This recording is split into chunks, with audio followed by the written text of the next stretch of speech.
Deer all friends, আমি তো হাজির তোমাদের জন্য।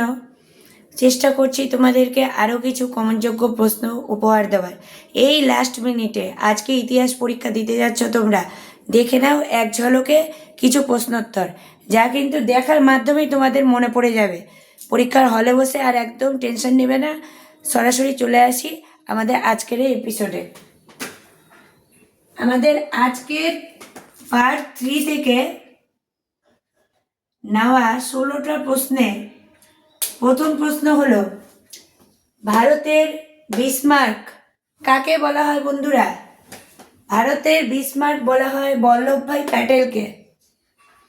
বল্লভভাই প্যাটেল কিন্তু খুবই ইম্পর্টেন্ট, তার যে কোনো প্রশ্ন কিন্তু তোমাদের আজকে কমন লেগে যেতে পারে, এটা সবার আগে মনে রাখবে।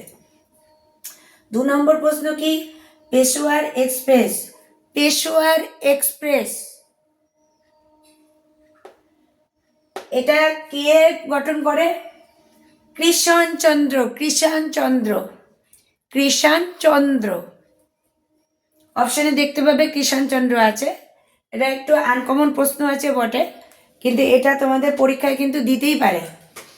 তারপর দেখো 3 নম্বর প্রশ্ন, স্বাধীন ভারতের প্রথম স্বরাষ্ট্রমন্ত্রীকে? এটা যদি বলে তাহলেও কিন্তু স্বরাষ্ট্রমন্ত্রী বললেও সর্দার বল্লভভাই প্যাটেল। তাহলে বল্লভভাই প্যাটেলকে নিয়ে প্রচুর কিন্তু এমসিকিউ প্রশ্ন কিংবা সত্য মিথ্যা বিচার যে কোনো ছোট প্রশ্ন চলে আসতে পারে তোমাদের এবার। তারপর দেখো, ভারতের লৌহ মানব কাকে বলে? ভারতের লৌহ মানব বলা হয় বল্লভভাই প্যাটেলকে। তাহলে বল্লভভাই প্যাটেল থেকে কতগুলো প্রশ্ন তোমাদের জানতে হবে, এটা বুঝতে পারছো বন্ধুরা?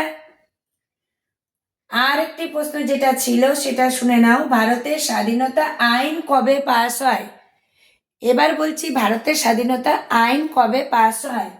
তার উত্তর হবে 1947 খ্রিস্টাব্দের 14ই জুলাই। নিশ্চয়ই আমাদের দেশ ভারতবর্ষ স্বাধীন হয়েছিল 1947 সালে 15ই আগস্ট, কিন্তু এই স্বাধীনতার আইন কবে চালু হয়, মানে পাস হয় কবে? ঠিক আছে, আইনটা পাস করতে হবে। তো আইন পাস হয় তোমার 14ই জুলাই। নেক্সট প্রশ্ন দেখো, ইম্পর্টেন্ট, লক্ষ্মীর ভান্ডার প্রতিষ্ঠা করেন? ভেরি ভেরি ইম্পর্টেন্ট, জানা দরকার তোমাদের। লক্ষ্মীর ভান্ডার কে প্রতিষ্ঠা করে? সরলা দেবী চৌধুরানী। সরলা দেবী চৌধুরানীর কথা তোমরা পড়েছ, এই উত্তরটা হয়ে যাবে সরলা দেবী চৌধুরানী। তারপর দেখে নাও, বঙ্গভঙ্গ বিরোধী আন্দোলন কত খ্রিস্টাব্দে হয়? 1905 সালে বন্ধুরা, 1905 খ্রিস্টাব্দে। তাহলে এটা আসলে কটা আসলে আশা করি তোমরা পেরে যাচ্ছ। তারপরের প্রশ্নগুলো দেখো, গান্ধী বুড়ি কাকে বলা হয়? Matangini Hazra is very very important for all exams. যে কোনো কম্পিটিটার্সদের জন্য এটা খুবই আকর্ষণীয় প্রশ্ন, যেমন মাধ্যমিক লেভেল তেমন আপার লেভেল এবং কলেজ এবং চাকরি প্রার্থীদের জন্য। তারপর দেখো, দীপালি সংঘ। দীপালি সংঘের নাম শুনেছ? দীপালি সংঘের প্রতিষ্ঠাতা কে সেটা তোমরা জেনে নাও, লীলা নাগ। লীলা নাগ। তারপর দেখো, anti circular society is very very important. Anti circular সোসাইটির কে গঠন করে? শচীন্দ্র প্রসাদ। তারপর অলিন্দ যুদ্ধ বন্ধুরা, অলিন্দ যুদ্ধ। অলিন্দ যুদ্ধ কার মাধ্যমে হয়েছিল? বিনয় বসু। এবার চট্টগ্রাম অস্ত্রাগার লুণ্ঠনের নেতা কে ছিলেন? চট্টগ্রাম অস্ত্রাগার লুণ্ঠন কার নেতৃত্বে হয়েছিল? তো তোমরা অবভিয়াসলি জানো যে সূর্য সেনকে মাস্টারদা বলা হয়। সেই সূর্য সেনের নেতৃত্বেই কিন্তু আমাদের চট্টগ্রাম অস্ত্রাগার লুণ্ঠন হয়েছিল। তাহলে এটা আসলে তোমরা লিখে দেবে সূর্য সেন। তার পরবর্তী প্রশ্ন দেখো বন্ধুরা, সাঁওতাল বিদ্রোহের অপর নাম? সাঁওতাল বিদ্রোহের অপর নাম কি? হুল।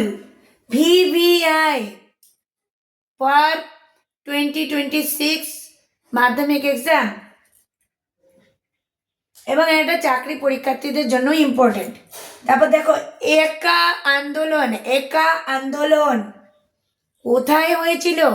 যদি একা আন্দোলন থেকে তোমাদের টিকা আসুক কি ছোট প্রশ্ন আসুক যাই আসুক, তোমাদের একটা লাইন মনে রাখলে কিন্তু বন্ধুরা তোমরা অনেক সুন্দর করে। তো আমরা পরবর্তী কোশ্চেন একা আন্দোলন দেখব। একা আন্দোলন কোথায় হয়েছিল বন্ধুরা? এই প্রশ্নের উত্তর মনে রাখতে হলে তোমাকে জানতে হবে, এটা থেকে যদি টিকাও আসে তুমি তো খুব সুন্দর করেই এটা লিখতে পারবে। এমনভাবে প্রশ্নটা কিন্তু এক লাইনের উত্তরে লিখেছি বটে, বাট ইনফরমেটিভ, যেন তোমরা টিকা আসলেও লিখতে পারো। কোথায় হয় প্রথমে লিখবে অযোধ্যা আন্দোলন।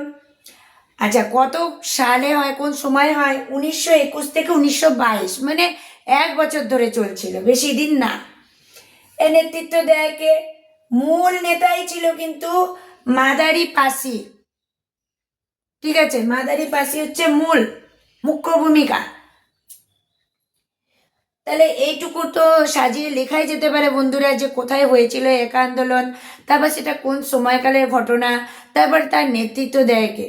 আচ্ছা চলো বন্ধুরা, তারপরে প্রশ্নটা জেনে নিই। ভারতের প্রথম ভাইসরয় কে ছিল? ভারতের প্রথম ভাইসরয় লর্ড ক্যানিং। বন্ধুরা মনে রাখবে, লর্ড ক্যানিং। আচ্ছা, ছাপাখানার জনক কে ছিলেন? আমরা তো ছাপাখানা নিয়ে অনেক প্রশ্ন পড়েছি, তবে এর জনককে সেটা আমাদেরকে সঠিকভাবে উত্তর করতে হবে। তাহলে কিন্তু হবে গুটেনবার্গ।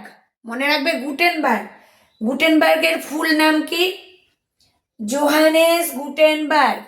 তাহলে অপশনে তোমাদের গুটেনবার্গও থাকতে পারে অথবা জোহানেস গুটেনবার্গও থাকতে পারে, যেটাই থাকবে বন্ধুরা একই উত্তর হবে। এই এপিসোডটি যদি তোমাদের ভালো লেগে থাকে লাইক কমেন্টের মাধ্যমে জানিয়ে দাও, শেয়ার করে বন্ধুদেরকে দেখতে সাহায্য করো।